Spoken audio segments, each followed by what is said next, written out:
ഉണ്ടാവുന്നവരൊക്കെ എന്നോട് ചോദിക്കാറുണ്ട്, എങ്ങനെയാണ് പിന്നെ ഇത്ര നല്ല സോഫ്റ്റായിട്ട് അപ്പം ഉണ്ടാക്കണമെന്ന് ഒന്ന് വീഡിയോ ചെയ്യുമോ എന്നൊക്കെ ചോദിക്കാറുണ്ട്.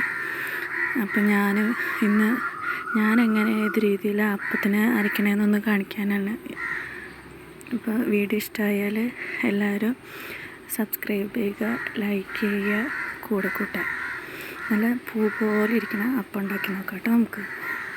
നമ്മൾ അരി എടുക്കുന്ന ഗ്ലാസിൻ്റെ അളവിൽ 1.5 ഗ്ലാസ് ചോറ് വേണം. ഞാൻ പൊന്നിയരിയാണ് കേട്ടോ എടുത്തിരിക്കുന്നത് ആ ഗ്ലാസിൻ്റെ അളവിൽ. പിന്നെ തേങ്ങ ചിരകിയത് നമ്മൾ ആ അരിയെടുത്ത അതേ ഗ്ലാസിൻ്റെ അളവിന് തേങ്ങ ചിരണ്ടിയത് 1.5 ഗ്ലാസ് തേങ്ങ ചിരണ്ടിയത് വേണം.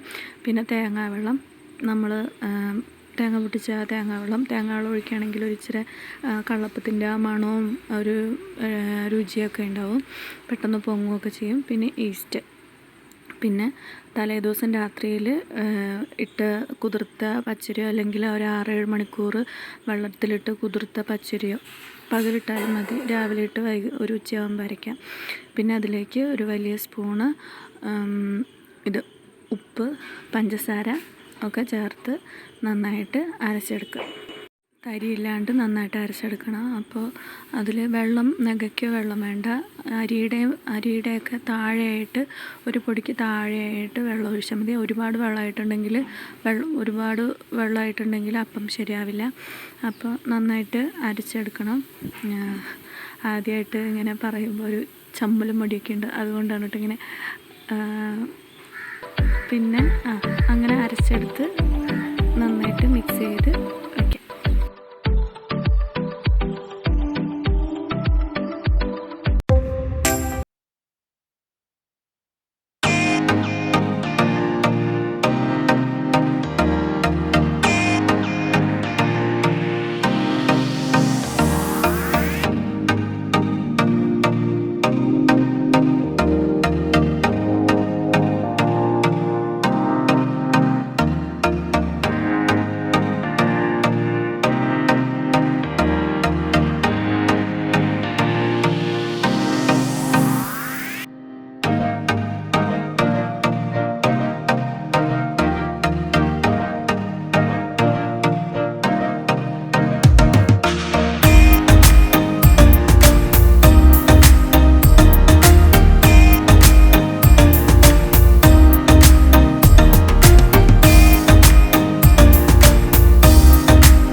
മാവ് നല്ല സൂപ്പറായിട്ട് പൊങ്ങി വന്നിട്ടുണ്ട് കേട്ടോ. കണ്ടില്ലേ?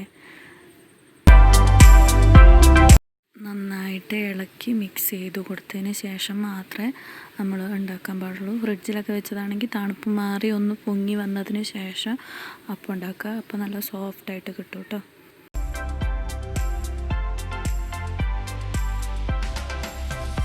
അപ്പം നമ്മുടെ പൂവ് പോലത്തെ അപ്പം റെഡി.